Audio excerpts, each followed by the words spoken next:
Welcome back to the show, everyone. As you can see, I'm joined by Bienvenidos de nuevo al programa. Como podéis ver, me acompaña el Dr. Gerald Horney, que va a ayudarnos a comentar las últimas noticias. Durante la noche, Irán ha advertido que mientras unos 20 millones de iraníes se reúnen en todo el país para celebrar el funeral del Ayatolá Ali Khamenei, cualquier ataque de Estados Unidos o de Israel durante este periodo de 6 días recibirá una respuesta contundente. Esto ocurre después de que el Washington Post y el New York Times recibieran filtraciones de funcionarios estadounidenses anónimos, según las cuales Israel habría intentado asesinar a sus principales diplomáticos ya desde el mes de abril.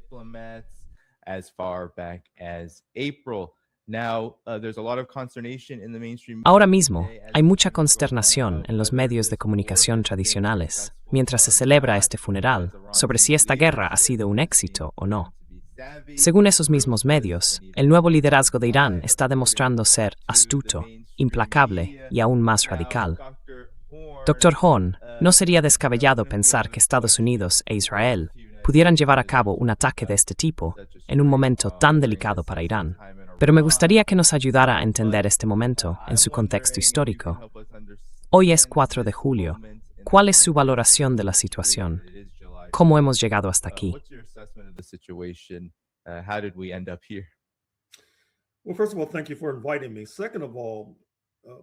Bueno, antes que nada, gracias por invitarme. En segundo lugar, incluso un estudiante algo más atento de la historia de Estados Unidos vería paralelismos entre los ataques estadounidenses a Irán y la devastación y el saqueo que sufrieron las naciones nativas americanas. Es decir, no era raro que Estados Unidos atacara a líderes nativos en plena negociación, algo no muy distinto de lo que le ha ocurrido al gobierno iraní, tanto en junio de 2025 como el 28 de febrero de 2026. Y no estoy seguro de aceptar esa idea de que el último ataque propuesto contra los negociadores iraníes estuviera libre de influencia estadounidense, aunque sí sabemos que una de las características de este conflicto actual es la división entre las élites gobernantes de Washington y las de Israel. Esa división, en cierta medida, ha quedado reflejada en la idea planteada por el ex presentador de Fox News, Tucker Carlson, de que está pensando en crear un tercer partido porque se siente tan insatisfecho y descontento con el Partido Republicano, al que acusa de anteponer los intereses de una nación extranjera, es decir, Israel, a los intereses de Estados Unidos.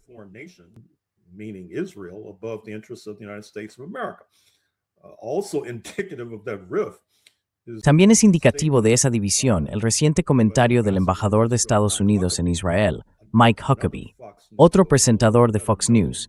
Aunque más conocido por haber sido gobernador de Arkansas, su hija es ahora la gobernadora. Él dice que muchas mañanas entra en Truth Social para asegurarse de que no lo hayan despedido.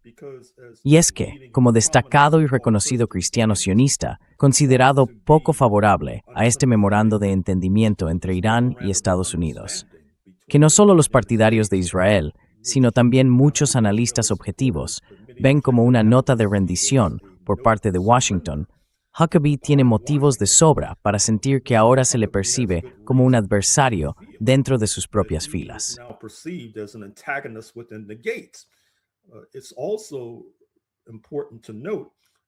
También es importante señalar que de cara a 2028, si el señor Trump decide dejar el cargo conforme a la Constitución, la pugna por la nominación republicana a la presidencia entre J.D. Vance y Marco Rubio será, al menos en apariencia, una contienda entre el señor Vance, que se presenta a sí mismo, al menos en lo que respecta a este conflicto actual, como una especie de no intervencionista. Se cree que, en relación con las revelaciones del libro sobre el cambio de régimen escrito por los periodistas del New York Times, Maggie Haberman y Jonathan Swan, el entorno de Vance, por usar ese eufemismo, podría haber sido la fuente de algunas de las filtraciones sobre lo que ocurrió en la sala de situación en los días previos al 28 de febrero, cuando el señor Netanyahu le dijo al señor Trump que derrocar al régimen sería pan comido.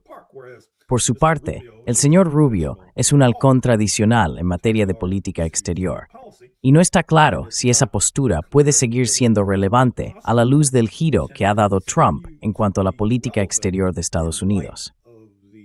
Trump turn with regard to U.S. foreign policy? Dr. Horn, I wanted to play now, I believe Dr. Horn Iran quería is poner for ahora, every reason, bueno, as you ya said, sabe, creo que Irán should be tiene todas las concerned razones, about, como usted the dijo, United States' para estar preocupado behavior in por el this as comportamiento well, de Estados because Unidos that en todo report, esto. Porque como upon mencionó, the Israeli ese attack informe sobre el supuesto plan de asesinato seemed to, israelí frame the United parecía States as presentar a one Estados Unidos warning Iran como el que estaba of this. advirtiendo a I'm Irán not sobre ello. confirmed that, but even Irán just no in lo ha mainstream media, confirmado. I'm gonna play 30 Pero or incluso 40 en los minutes of medios más CBS convencionales, that I think voy a is poner unos crux 30 of why I segundos wanna have de a un conversation reportaje de la with you about CBS, 4th of July, que en mi in the opinión sense va that al there's a fondo lot de of por qué quería lying tenerle hoy that aquí, happens on the sobre 4th of todo en July. relación con el 4 de And julio.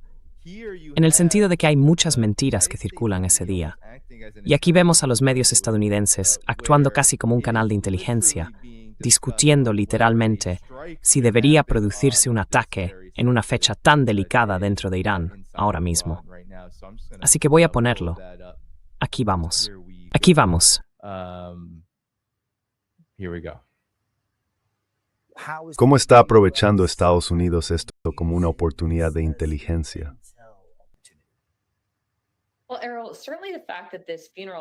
Bueno, Errol, desde luego, el hecho de que este funeral se esté celebrando y además que figuras clave como el general Bahidi, que es el jefe del cuerpo de la Guardia Revolucionaria iraní, exministro de Defensa y actual ministro del Interior, el simple hecho de que él y otros altos cargos estén mostrando la cara, que salgan de su escondite para asistir al funeral, me indica claramente que tienen algún tipo de garantía por parte de Estados Unidos, que Estados Unidos no va a aprovechar la ocasión para asesinarlos a todos mientras están a la vista y no escondidos. Así que sin duda, el régimen iraní se siente seguro de que básicamente tiene un paso y un refugio seguros durante los próximos días. Dr. Horn, we are in the middle of a Dr. Horn, so-called ceasefire. estamos en medio de lo que We llaman are- un alto el here you fuego. have Y aquí tenemos a este analista diciendo que Irán probablemente ha recibido garantías de que sus líderes no serán asesinados en territorio iraní, porque han vuelto a aparecer. Quiero decir, ¿qué opina de esto? ¿Y qué nos dice sobre la política exterior de Estados Unidos y sus raíces? Indicate about U.S. foreign policy and its roots. Well, with regard to the point mentioned by that Bueno, commentator, respecto a lo que mencionaba ese comentarista en los medios, yo también señalaría que en relación con esos funerales que están teniendo lugar en Teherán, hay delegaciones de alto nivel de Pakistán, de Rusia y de China. Y eso podría servir como elemento disuasorio para Estados Unidos a la hora de planear un ataque contra el cortejo fúnebre, porque diplomáticos de alto rango podrían resultar heridos o incluso muertos. Y eso abriría la puerta a represalias contra Jared Kushner, Steve Witkoff o quizá incluso Marco Rubio. Así que no creo que Estados Unidos quiera llegar a ese punto. Pero, una vez más, quienes prestamos atención a la historia de Estados Unidos no estamos ni sorprendidos ni impactados por este giro de los acontecimientos. are not shocked nor surprised by this turn of events. Our friends in Northern California might recall the Modoc War.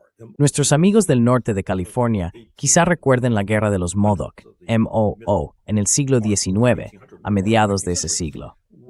En aquel conflicto, los líderes indígenas fueron invitados a negociar y en plena negociación los mataron. Supongo que un patriota estadounidense diría que eso no era algo raro. Recordemos a Toussaint Louverture, el símbolo de la Revolución Haitiana de 1791 a 1804. Cuando se declaró la independencia, el 1 de enero de 1804, él no estaba allí para celebrarlo, porque meses antes había sido invitado a negociar con los franceses en la isla del Caribe. Pero lo que hicieron fue secuestrarlo y enviarlo a una prisión en Europa Occidental. Así que supongo que lo mejor que podría decir un patriota estadounidense es que eso ha sido el tejido mismo del colonialismo. Y desde luego, por Devstrems de Plidísimas Intimanti. And certainly the warp and woof of settler colonialism.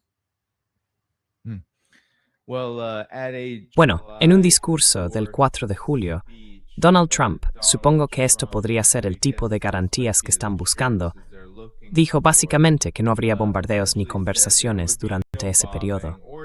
Esto fue lo que dijo. We knocked the hell Golpea con todo a Irán.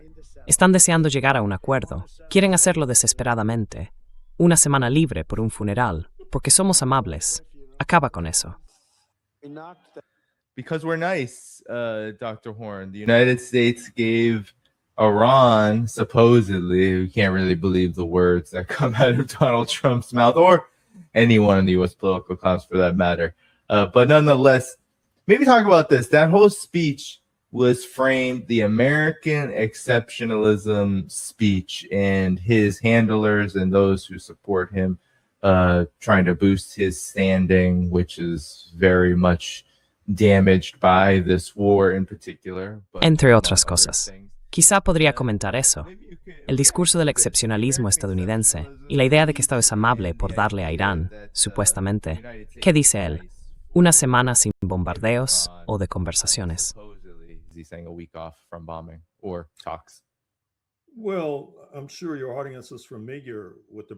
Bueno, estoy seguro de que su audiencia conoce, al menos en líneas generales, la historia que apareció hace poco en la publicación The Hill de Washington, D.C., y que también se ha difundido en otros medios. En pocas palabras, y quizá dicho de forma algo suave, la noticia es que Estados Unidos se está quedando sin munición. Es decir, en lo que respecta a armar al régimen de Ucrania, a armar a Israel o a bombardear Irán, Estados Unidos se está quedando sin reservas, tanto de misiles balísticos como de sistemas de defensa antimisiles, entre otros. Estoy seguro de que la audiencia entiende que fabricar este tipo de armamento ofensivo a gran escala no es fácil. Por decirlo de forma sencilla, como este tipo de armas se fabrican prácticamente a mano, Estados Unidos podría tardar entre 2 y 4 años en reponer sus existencias.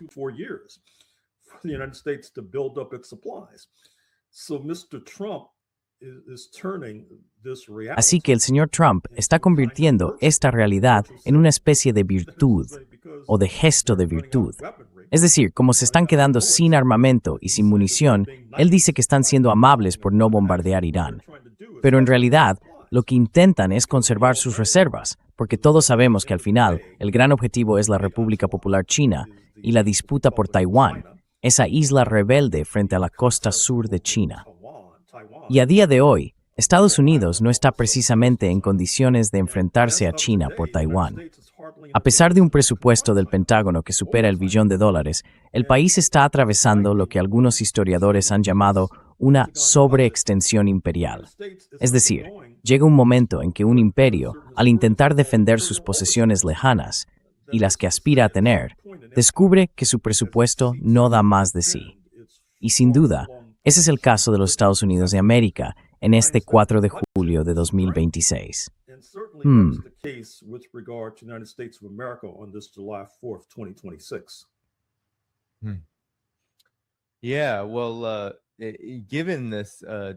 Bueno, Dr. Horn, dado todo esto, ya sabe, el 4 de julio siempre se habla de la libertad.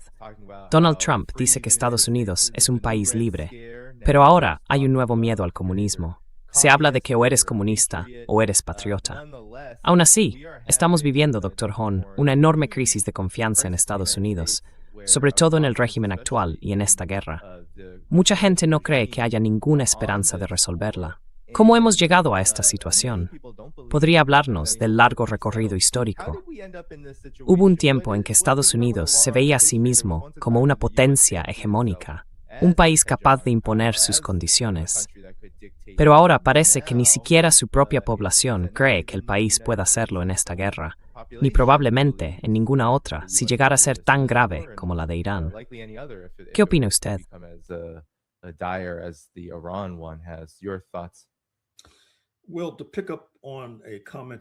Bueno, retomando un comentario que hiciste hace unos momentos, en ciertos círculos de la izquierda negra se suele llamar al 4 de julio la farsa de julio.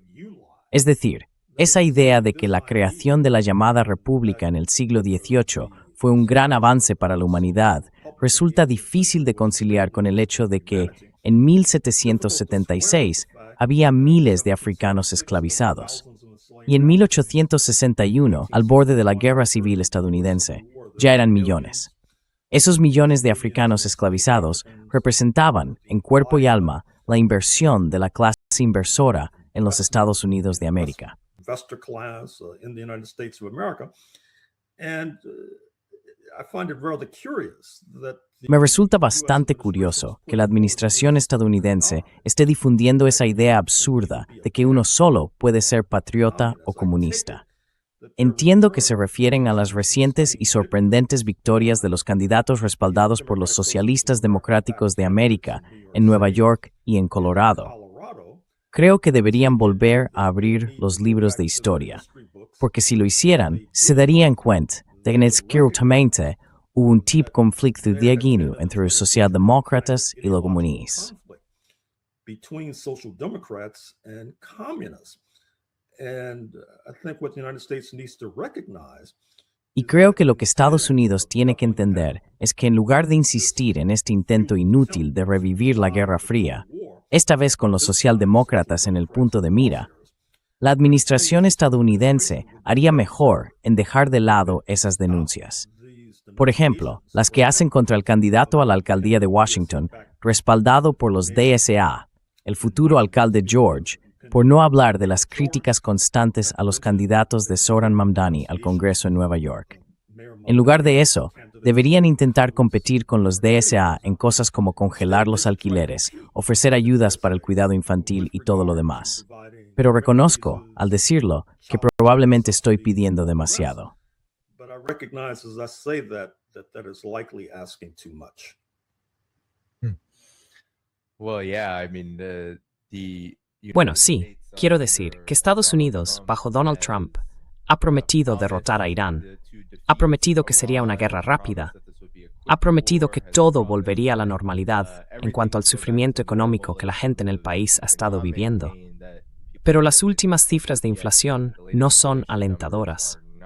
Y hasta el propio Donald Trump se ha enfadado con los grandes magnates del petróleo por no bajar lo suficiente los precios de la gasolina, a pesar de la caída del precio del crudo. Así que, Dr. Horn, quizá usted pueda... Bueno, usted mencionó los orígenes de Estados Unidos. Tiene uno de los mejores libros sobre el tema. La Contrarrevolución de 1776, la resistencia de los esclavos y los orígenes de los Estados Unidos de América.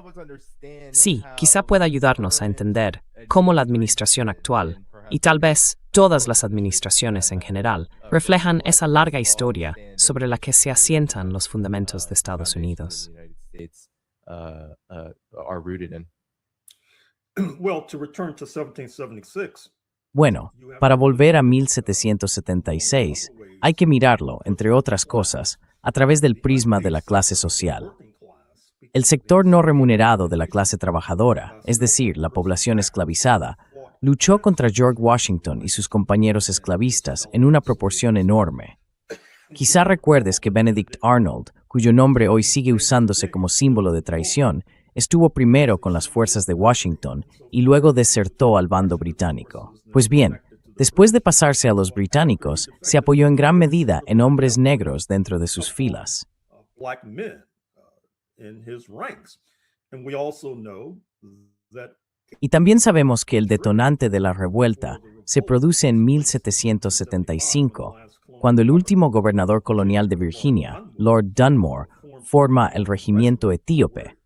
Allí decide reclutar a antiguos africanos esclavizados en su ejército, con la promesa de que obtendrían la libertad si luchaban contra los rebeldes.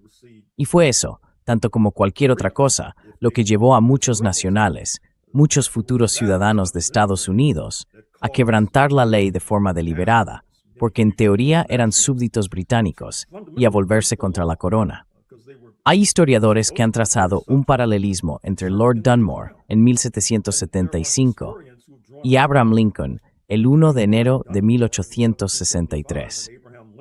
Recordarás que el gobierno de Lincoln no estaba teniendo mucho éxito en la lucha contra los llamados Estados Confederados de América durante la Guerra Civil estadounidense, quienes habían jurado perpetuar la esclavitud de los africanos para siempre.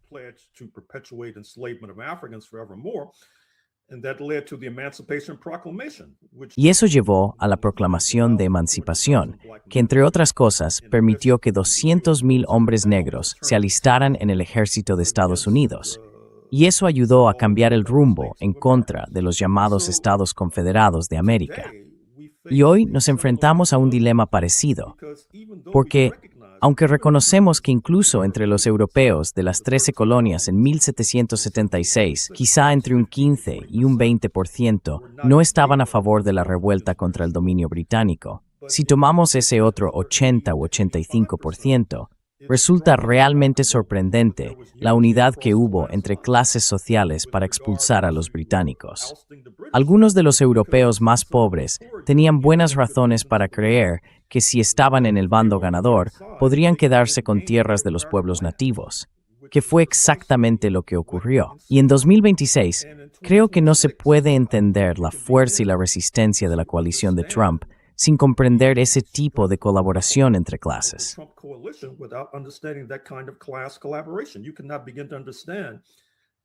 No se puede empezar a entender cómo el señor Trump obtuvo 77 millones de votos en noviembre de 2024 sin comprender la realidad de que, en ese momento concreto, contaba con un apoyo considerable a través de distintas clases sociales entre los descendientes de colonos.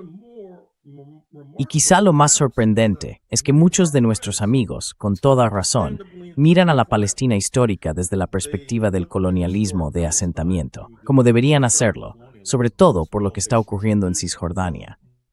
Pero de algún modo, ese término, colonialismo de asentamiento, que por cierto presupone colaboración entre clases, no se aplica a Norteamérica.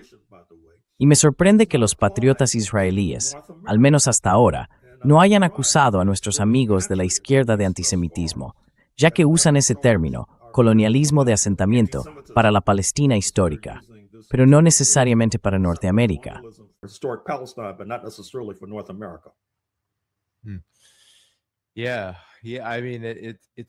Sí, bueno, es un muy buen punto. Y también, en relación con eso, me pregunto, ¿qué opinas tú? Verás, el imperio de Estados Unidos, en mi opinión, es una expresión de aquel proyecto inicial que dio origen al país en 1776.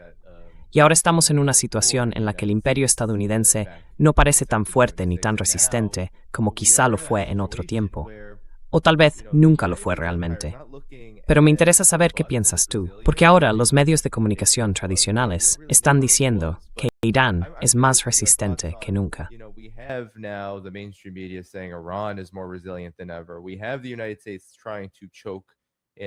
Tenemos a Estados Unidos intentando asfixiar y estrangular a Cuba. Hay muchísimos casos en los que Estados Unidos intenta escalar conflictos o guerras. Rusia, pero en muchos de esos casos se trata o de guerras larguísimas o de guerras que no acaban bien. ¿Qué está pasando? Muchos de los grandes defensores, sobre todo de la hegemonía estadounidense, creen que esos orígenes les dieron la fuerza para convertirse en un imperio global y para seguir siéndolo para siempre. ¿Por qué ahora está en una posición tan inestable? ¿Y cómo nos enseña la historia por qué está en esa situación?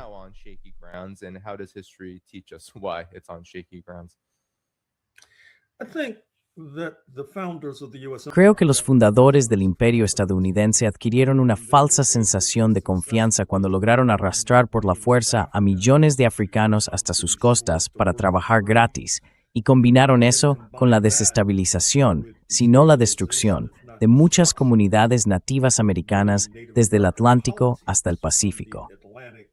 Recordemos que uno de los detonantes de la revuelta contra el dominio británico en 1776 fue la llamada Línea de Proclamación Real de 1762 o 63, cuando Londres expresó su reserva y su descontento por seguir derramando sangre y gastando recursos en guerras contra los pueblos nativos, solo para que terratenientes y especuladores inmobiliarios como George Washington pudieran sacar provecho y beneficiarse.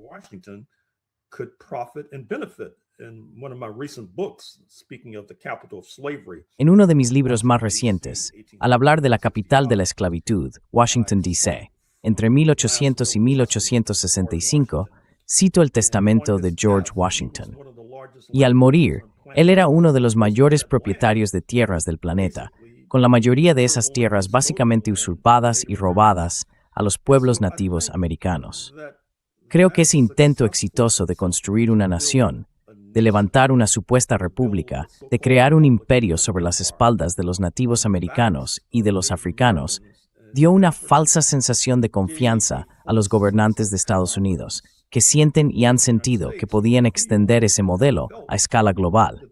Y desde luego, en las primeras etapas, tenían buenas razones para creer que ese modelo podía exportarse.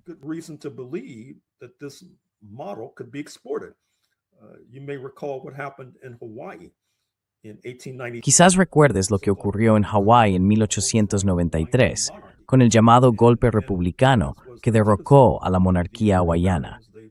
Y luego, como solía pasar, esos euroamericanos básicamente establecieron un sistema de apartheid, en el que las personas de ascendencia japonesa y china eran tratadas como ciudadanos de segunda clase, sin mencionar a los propios hawaianos indígenas. Todo eso continuó hasta la entrada de Hawái en la Unión como el 50º, y en teoría último, estado en 1959. Así que, dadas esas llamadas victorias, se entiende por qué en 2026 Washington siente que, para enfrentarse a una China en ascenso, puede fortalecerse incorporando a Venezuela al imperio estadounidense, tras el secuestro y la captura del presidente Maduro y su esposa, Cilia Flores, el 3 de enero de 2026, y el posterior ataque a Irán el 28 de febrero. El intento de, como diría el señor Trump, convertir a Canadá en el estado número 51, o al menos respaldar una maniobra en la provincia canadiense de Alberta, rica en petróleo, para promover un referéndum de secesión que podría llevar a Alberta a formar parte de la Unión estadounidense, junto con el intento de incorporar también Groenlandia, esa gran isla, a la Unión.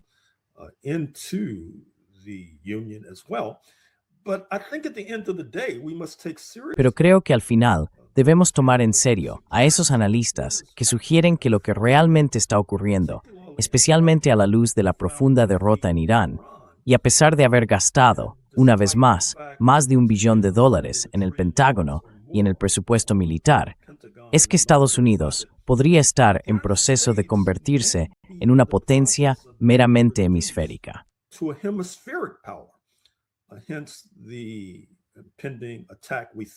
De ahí el inminente ataque, creemos, contra Cuba, el apoyo a candidatos de derechas que han triunfado en Colombia y en Perú, el intento de desestabilizar a los vecinos del sur, hablo de México, y la continua injerencia en los asuntos internos del otro hemisferio, China, hablo de Brasil, teniendo en cuenta sus elecciones dentro de unos meses, donde al señor Trump le gustaría que ganara la derecha, como ha ocurrido en Colombia, presumiblemente.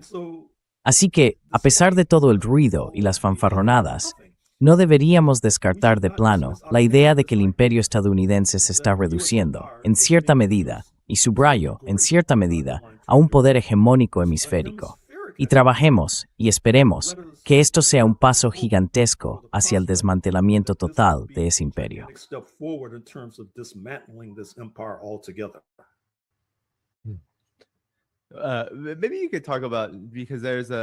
Quizá podrías hablar de esto, porque hay un gran, tuvimos por supuesto a la administración Trump, que pareció dar señales en ese sentido, al menos de forma retórica, en la estrategia de seguridad nacional al principio de su mandato. Pero luego, claro, tuvimos la guerra contra Irán, y también hemos visto la continuación del apoyo, por ejemplo, a Ucrania, y el constante tono de amenaza hacia China, incluso cuando Trump, por supuesto, dice cosas amables sobre Xi Jinping. Quizá puedas hablar de esa nueva Guerra Fría que muchos están viendo. Mucha gente cree que esta guerra en Irán en realidad tenía que ver con China.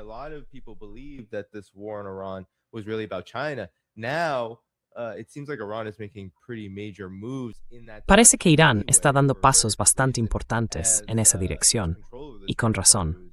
Se dice que su control del estrecho de Hormuz incluye concesiones y un trato especial para un país como China, que lleva mucho tiempo comprando el 90% de su petróleo. ¿Qué opinas de esta nueva Guerra Fría y de por qué Estados Unidos, aparentemente, está cayendo hacia una posición más hemisférica, pero no logra asumir ni resolver el dilema que representan Rusia, China y Yusan?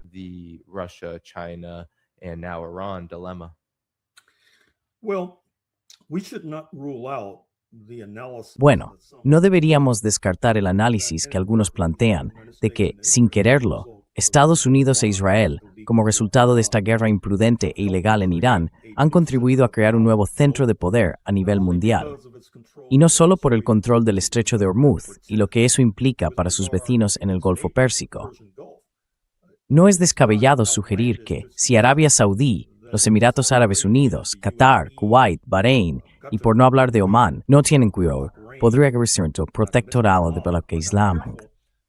No era eso lo que se pretendía el 28, pero prueba. Al final, sea el resultado. on February 28th, but that may ultimately be the result. And what that will mean in terms of Y lo que eso significará en cuanto a que Irán tenga un control absoluto sobre el suministro energético mundial, sin mencionar también el control sobre los fertilizantes a nivel global, que podrían depender de elementos que salen del Golfo Pérsico.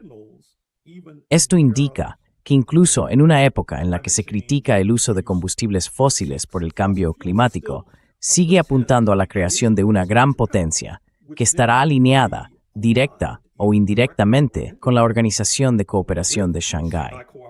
Como su nombre sugiere, China desempeña un papel fundamental en lo que muchos describen como un contrapunto a la OTAN. Rusia también tiene un papel muy importante, sin olvidar el papel que podría desempeñar Irán dentro de los BRICS: Brasil, Rusia, India, China y Sudáfrica. Y creo que si uno quiere encontrar un indicador que ayude a entender hacia dónde va el mundo y hacia dónde ha ido, este sería uno de ellos. where the world is going and where it has gone, you may want to look no further than Liberation Day, so-called. Quizá no haya que mirar más allá del llamado Día de la Liberación, en abril de 2025, cuando el señor Trump impone esos aranceles desorbitados del 145% o más contra la República Popular China, y luego empieza a recular de forma sistemática, incluso durante la cumbre entre el señor Trump y el presidente Xi Jinping en Corea del Sur, a finales de ese mismo año. En esa reunión, Xi Jinping básicamente sugiere que los minerales de tierras raras dejarían de cruzar el Pacífico para alimentar la maquinaria industrial de Estados Unidos, incluida la industria del automóvil, y Trump se ve obligado a dar marcha atrás. Incluso se podría trazar una línea desde esa cumbre en Corea del Sur hasta el 3 de enero, cuando Trump lanza ese ataque de carácter casi pirata contra Venezuela, porque, en cierto modo, una vez más, fue un intento de reforzar y apuntalar el imperialismo y el poder estadounidense frente al desafío cada vez más firme de China. Of this ever stiffer challenge from China. And this challenge is not going away anytime soon. Y este desafío no va a desaparecer pronto. Todos sabemos los enormes avances que ha logrado China en inteligencia artificial y en computación cuántica. En cuanto a la energía verde, todos conocemos el dominio de China en el sector de los paneles solares. Observamos con atención e interés que Volkswagen, el fabricante alemán, que hace unos años pensaba haber encontrado un filón en China, fabricando allí, vendiendo allí y exportando desde allí, ahora está en proceso de reducir su tamaño. Mientras tanto, sus competidores, incluidos también los de la industria automovilística estadounidense, como BYD o Geely, siguen avanzando con pasos firmes y significativos. Continue to advance with significant strides. So, once again, the US Una vez más, el imperio estadounidense está en una situación crítica. Pero el problema que tenemos aquí en los Estados Unidos de América es que en la medida en que el imperio se debilita en el extranjero, eso no solo aumenta la posibilidad, como ya se ha dicho, de que intente reforzar su control sobre el hemisferio, sino también la posibilidad de endurecer el control dentro del propio país y de obtener superbeneficios, o mejor dicho, aún más superbeneficios, a costa de una clase trabajadora estadounidense cada vez más presionada. Y dado el bajo nivel de organización sindical, y en particular la escasa densidad sindical, es decir, que un porcentaje importante de los trabajadores afiliados pertenece al sector público, como la Federación Estadounidense de Empleados Estatales, de Condado y Municipales, o el SEIU, el Sindicato Internacional de Empleados de Servicios, y no tanto al sector privado, la situación que enfrentamos en este país es realmente grave, consecuencia directa del declive estadounidense. in this country as a result of the declining U.S. empire. And another part of this Y otra parte de todo esto, Dr. Horn, en esta situación tan grave, es el hecho de que ahora, por ejemplo con la guerra, como usted la llamó, esta derrota que Estados Unidos sufrió frente a Irán, ahora que está en esta fase de memorando de entendimiento, podríamos llamarlo conversaciones, aunque en realidad no ha habido mucho diálogo directo entre Estados Unidos e Irán. Aún así, muchos demócratas ahora, y quizá pueda hablar de esto, y de cómo se relaciona con este dilema o esta situación tan peculiar políticamente en Estados Unidos, hasta que la guerra entró en esta fase del memorando. Con el alto el fuego en abril, el Partido Demócrata y también el ala mediática principal del partido solían criticar a Trump e incluso citar muchos de los puntos que tratamos en este programa y que usted ha expuesto hoy aquí.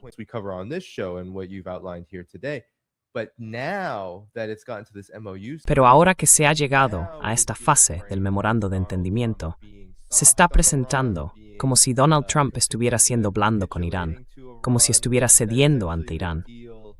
Básicamente se dice que el acuerdo que se está negociando para lograr la paz es uno que no debilita a Irán. Y hasta hubo antiguos funcionarios de la administración Biden que afirmaron que si hubieran ganado en 2024, posiblemente habrían planeado una guerra contra Irán. Entonces, ¿cómo ves la influencia de este tipo de pesadilla de duopolio en la crisis que enfrenta Estados Unidos, donde efectivamente hay un imperio en declive? Porque sí, tienes toda la razón. Hay una clase trabajadora cada vez más presionada, que además tiene muy pocas opciones políticas para canalizar parte de esa oposición a la guerra, algo que ya hemos visto reflejado en las encuestas.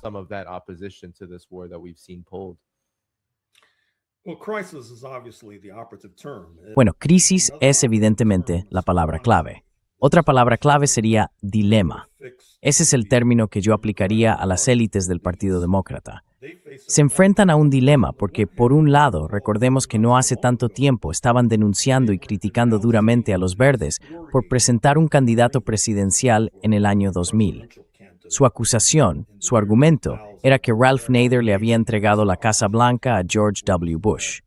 Bien, pues ahora los verdes y otras fuerzas de izquierda, como los socialistas democráticos de América, están actuando dentro del propio Partido Demócrata. Y a las élites demócratas, eso tampoco les gusta.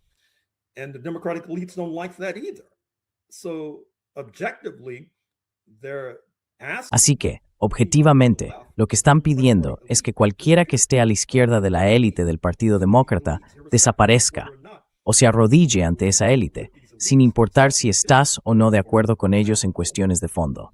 Por ejemplo, aceptar dinero del AIPAC, el lobby sionista israelí, que resultó ser un tema ganador para los DSA en las primarias mencionadas de Nueva York y también en las de Colorado. Esto plantea un verdadero dilema, y me llamó la atención lo que dijo David Brooks, el antiguo columnista del New York Times, ahora en The Atlantic, durante el programa NewsHour de la PBS, cuando lanzó el guante a los pies de las élites.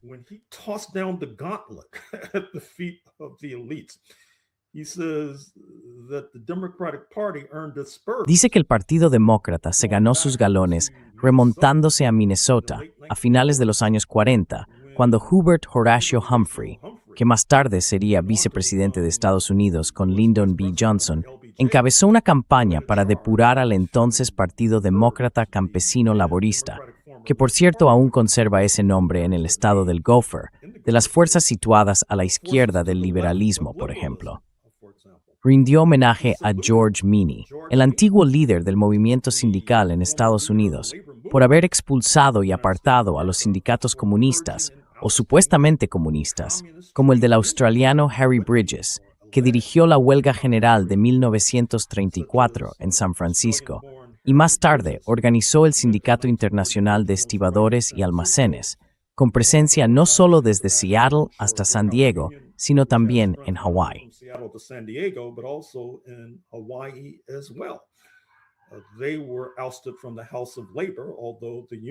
Fueron expulsados de la Casa del Trabajo, aunque el sindicato sigue existiendo.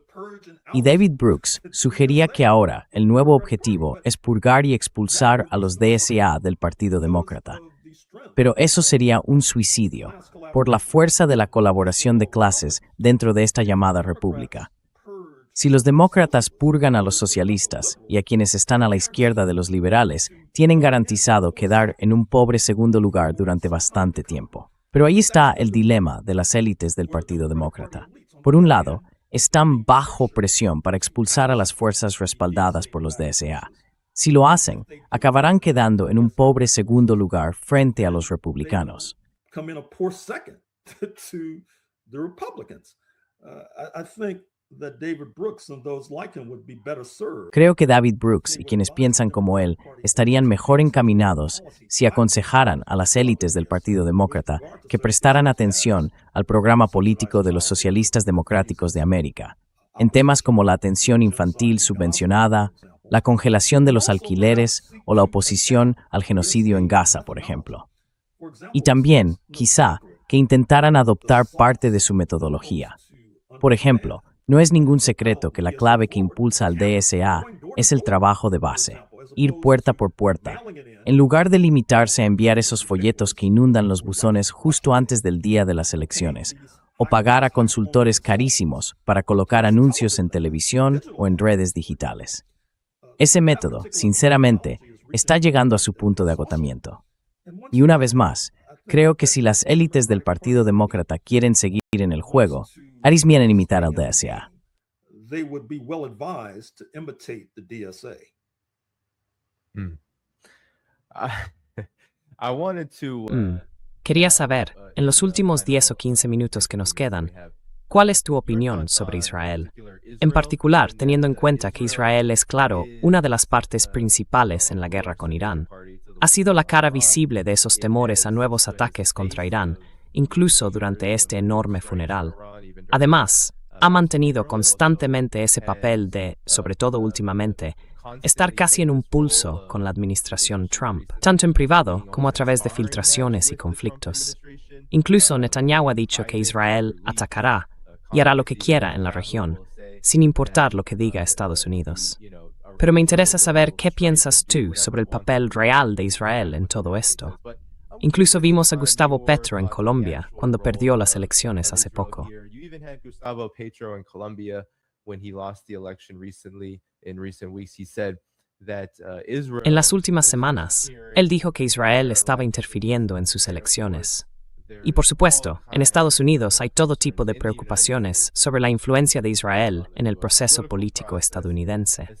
Sobre todo, teniendo en cuenta la estrecha relación entre los operadores políticos de Estados Unidos y la clase política dentro de Washington, así como con todas las ramas e instituciones, la inteligencia, el Pentágono y demás, y las instituciones israelíes. Así que, ¿cuál es tu opinión sobre el papel real de Israel? Y quizá también sobre algunos precedentes históricos que expliquen por qué Israel ha tenido un papel tan importante para el imperio estadounidense hasta ahora, a pesar de que, especialmente en los últimos años, Israel se haya convertido casi en una mancha sobre la llamada imagen excepcional de Estados Unidos.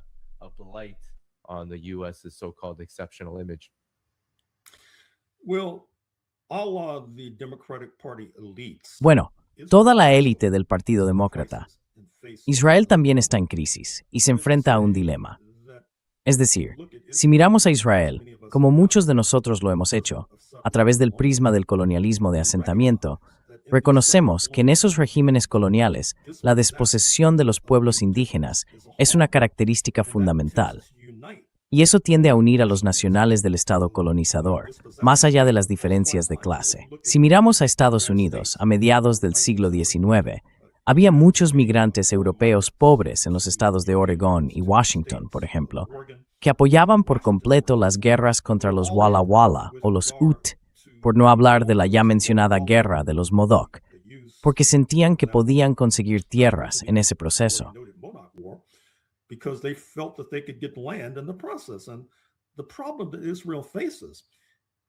El problema al que se enfrenta Israel es que muchos dentro del electorado israelí, especialmente ese 80% que no es árabe, apoyan las políticas de línea dura que impulsa el señor Netanyahu. No solo el genocidio en Gaza, sino que últimamente hemos visto a los sectores más radicales de Israel hablar incluso de un posible conflicto con Turquía, aunque parezca increíble. A pesar de que Turquía tiene una población unas 9 veces mayor que la de Israel, y de que forma parte del flanco oriental de la OTAN, la Organización del Tratado del Atlántico Norte, hasta ahora dominada por Estados Unidos. Pero, a pesar de esa desproporción, el discurso militarista y belicoso fluye como lava desde Tel Aviv, desde Israel, porque, en cierto modo, Israel se ha construido a sí misma, según ha reconocido el propio Netanyahu, como una especie de Esparta contemporánea, un Estado diseñado para la guerra permanente. That is designed for perpetual warfare. The problem, among others, that Israel faces. El problema, entre otros, al que se enfrenta Israel no es solo que esto esté agotando la paciencia, sino también el tesoro en Washington. Recordemos los recientes comentarios del vicepresidente J.D. Vance, que advirtió al liderazgo israelí de que tienen un solo aliado, quizá un aliado, quizá el único, un aliado solitario en los Estados Unidos de América, y que harían bien en no enemistarse con ese único aliado. Pero no estoy tan seguro de que Israel vaya a prestar atención a esa advertencia.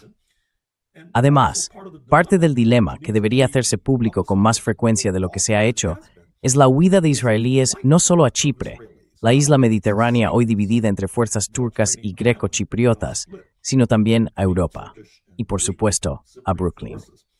But to Europe, to Brooklyn, of course, it reminds me of the movie.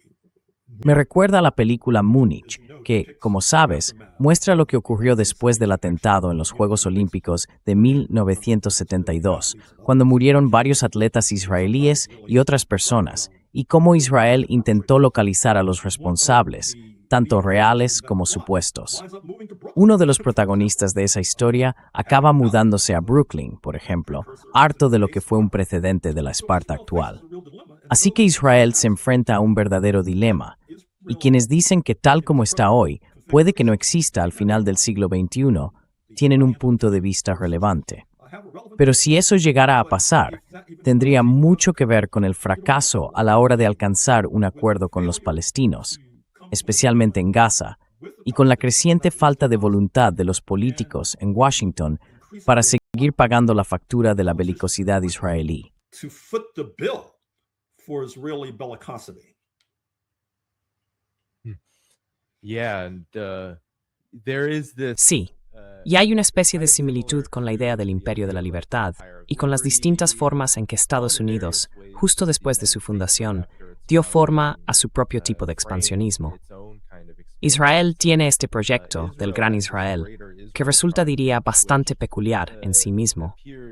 Quería saber tu opinión sobre eso, teniendo en cuenta que Irán y la guerra con Irán, una parte importante de todo esto, para Israel, es eliminar ese desafío concreto a sus propias aspiraciones expansionistas. Quizá podrías hablar un poco sobre esa comparación. Maybe you could talk about the comparison. Not a lot of people do comparisons between US history. No mucha gente compara la historia de Estados Unidos con el comportamiento actual de Israel.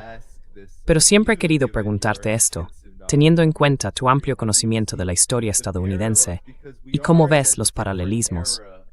Porque estamos en una época histórica muy distinta a nivel global.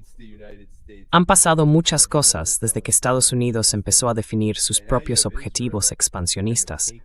Y ahora vemos a Israel siguiendo un modelo parecido, quizá con sus propias características, algunas de ellas increíblemente brutales, pero aún así, un modelo de expansión como el llamado Proyecto del Gran Israel. ¿Qué opinas de esto? Like the Greater Israel Project. What's your thoughts on this? Well, we've already made reference to the model of expansion. Bueno, ya hemos hecho referencia al modelo de expansión aquí, en Norteamérica, las 13 colonias a lo largo de la costa atlántica, el 4 de julio de 1776, y luego, a finales del siglo XIX, el país había dado un salto desde California, arrebatada ilícitamente a México en la guerra criminal de 1846 a 48, hasta cruzar el Pacífico y llegar a Hawái. Y recordemos que hace solo unos momentos utilicé una especie de eufemismo al referirme al 80% de la población israelí que no es árabe. Lo que quería señalar es que para hacer algo realmente significativo o profundo en la sociedad israelí, muchas veces no basta con tener una mayoría electoral o una mayoría en la Knesset, el Parlamento. Hace falta, por ejemplo, una mayoría judía. Y esa es la lógica del colonialismo de asentamiento.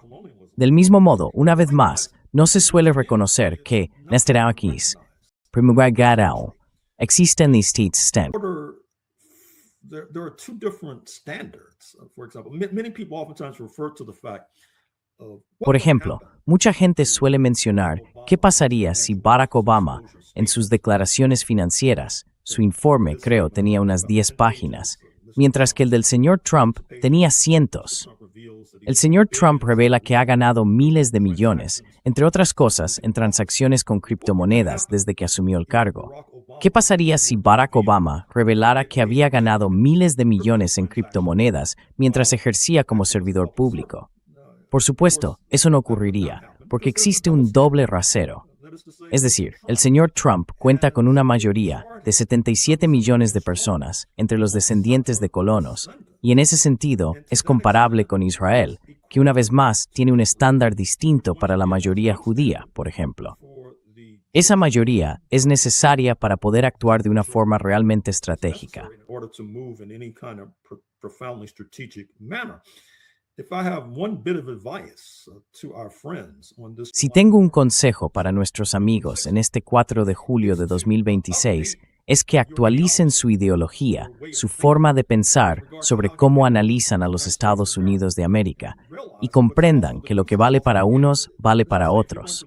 Es decir, si van a mirar a Israel, como deberían, como un proyecto colonial de asentamiento, también deberían mirar a Estados Unidos como un proyecto colonial de asentamiento. Y el hecho de que muchas de las depredaciones y devastaciones se consumaran en esta tierra en forma de genocidio en el siglo XIX, deja un residuo, un proceso que en cierta medida todavía continúa.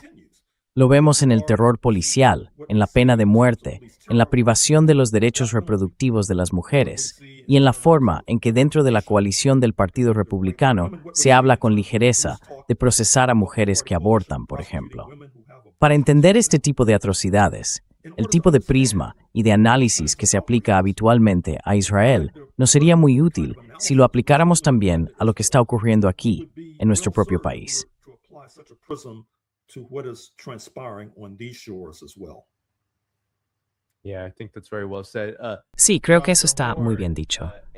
Doctor Horn, ¿algún pensamiento final antes de despedirle y cerrar el programa? Sobre el significado del 4 de julio y la situación particular en la que se encuentra Estados Unidos como imperio. Sus últimas palabras. Well, I think Bueno, yo creo que de forma parecida necesitamos un análisis material de los Estados Unidos de América. Por ejemplo, muchos de nuestros amigos de la izquierda, cuando señalan los supuestos beneficios de la creación de la República, mencionan las libertades civiles y los derechos civiles, por ejemplo. Si miras la primera enmienda de la tan celebrada Carta de Derechos, garantiza la libertad de religión, por ejemplo. Pero un análisis material no vería ese avance respecto a Europa como algo que surgió únicamente de la imaginación y el ingenio de los intelectuales de la Ilustración, como Thomas Jefferson. Es una respuesta a unas condiciones materiales concretas. like Thomas Jefferson, it's response to material conditions insofar as the settlers needed to Y en la medida en que los colonos necesitaban reforzar sus filas, reclutando a tantas personas como pudieran para enfrentarse a los pueblos indígenas y controlar a los africanos, por ejemplo. the Africans, for example. En un libro reciente que publiqué sobre el sur de California, señalé que uno de los primeros migrantes al condado de San Diego era un hombre de ascendencia judía, que además tenía fama de ser un destacado combatiente contra los indígenas. Ancestry, Es decir, para entender la libertad de religión, no basta con conocer el supuesto pensamiento positivo de los intelectuales de la Ilustración. Hay que comprender también las realidades materiales concretas. positive thinking. Del mismo modo, en lo que respecta a la segunda enmienda, el derecho a portar armas, ese derecho se aplicaba a los colonos. That applied to settlers. It did not apply to Native Americans. As a matter of fact, No se aplicaba a los nativos americanos. De hecho, el objetivo estratégico de los colonos era mantener las armas fuera de las manos de los nativos. Y te aseguro que si los africanos esclavizados hubieran tenido el derecho a portar armas, la esclavitud habría terminado mucho antes de 1865. Eso te lo garantizo. Así que una vez más, creo que en un día como hoy, en el que algunos celebran lo que consideran un gran avance para la humanidad, sería sensato aplicar algunas de las críticas que solemos dirigir a Israel, como la perspectiva del colonialismo de asentamiento, a lo que ocurre aquí mismo, en estas tierras. Porque creo que eso ayudaría a impulsar las luchas en todo el mundo, y también las luchas dentro de nuestro propio país. Also advance struggles domestically as well. Yeah, 100% agree. Genocide Sí, has become totalmente de now acuerdo. universally El término used genocidio se usa ya de forma generalizada, y la historia de Estados Unidos está muy familiarizada con el genocidio, incluso en tiempos recientes. En cuanto a la política exterior estadounidense, creo que podríamos hacer mucho bien si habláramos abiertamente de ello. Dr. Horn, quiero asegurarme de que todo el mundo sepa que ha escrito una cantidad impresionante de libros y que deberían buscar su trabajo. ¿Hay algún sitio donde la gente pueda encontrar todos sus libros juntos que le guste recomendar? Porque todos son excelentes, pero ha escrito tantos que quiero asegurarme de que la gente pueda encontrarlos fácilmente. So many, and I just want to make sure people can find them. Well, they're available at better bookstores everywhere. And of Bueno, course, se pueden encontrar en las mejores librerías. Y por supuesto, siempre intento apoyar a las librerías independientes, por ejemplo las que están en los grandes centros urbanos. Pero últimamente he publicado varios libros con editoriales internacionales que se pueden encontrar en sus páginas web. Mi libro sobre 1776 fue publicado por la editorial de la Universidad de Nueva York, y les recomendaría visitar su web para ese proyecto en particular, que por cierto está previsto para el 4 de julio de 2026. Me refiero al libro titulado La Contrarrevolución de 1776. entitled The Counter-Revolution of 1776. Bueno, he puesto tu currículum en la descripción del vídeo, aquí abajo, para que la gente pueda encontrar todos tus libros y las editoriales, y así puedan formarse, diría yo, con un análisis materialista histórico correctivo. Dr. Horn, muchísimas gracias por acompañarme hoy, y espero poder hablar contigo de nuevo muy pronto. Thank you for inviting me. Gracias por invitarme. Por supuesto, cuídate. Muy bien, eso es todo por el programa de hoy. Solo quiero hacer unos cuantos anuncios antes de irme. Primero, mañana volveré a la 1 de la tarde, hora del este, con el doctor y profesor Mohammad Marandi. Se unirá directamente desde el funeral, ese enorme funeral de 6 días que está teniendo lugar ahora mismo en Irán por el presidente asesinado Ebrahim Raisi.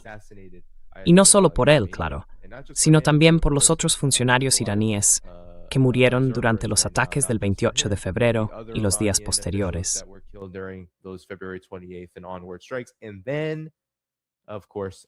Y luego, por supuesto, todos los civiles, incluido el vuelo 168 de Mahan Air, que muchos creen que en realidad fueron más los que murieron. Quiero dar las gracias a todos los que enviaron superchats, a los que se hicieron miembros. Gracias, Babylon. Gracias, HAB. Lo aprecio mucho. Gracias también a Orwell Times por incluirnos en la aplicación de Google Play y en la App Store como fuente de noticias junto a otros creadores independientes. Muchas gracias por eso.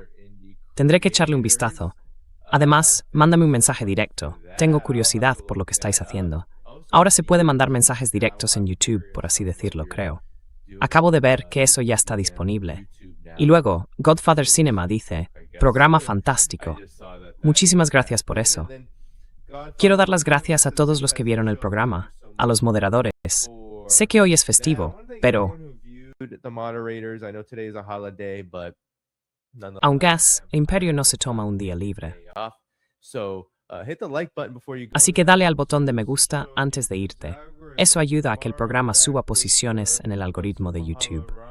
Mañana volvemos con el profesor Mohammad Marandi, nuestro querido amigo, para comentar lo que está pasando con el funeral. Por supuesto, habrá actualizaciones sobre la guerra y mucho más.